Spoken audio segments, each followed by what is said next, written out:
থানারে নিচে যে নদী আছে, কোতারে দেব পুরাণে সাধু গণে ভোলাম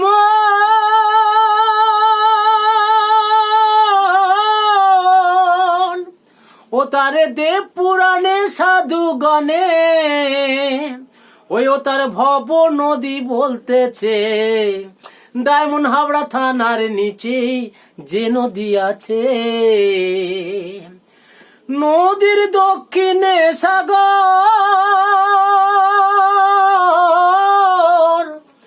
আর উত্তরেতে কিছু দূরে কলকাতা শহর। নদীর দক্ষিণে সাগর আর উত্তরেতে কিছু দূরে কলকাতা শহর।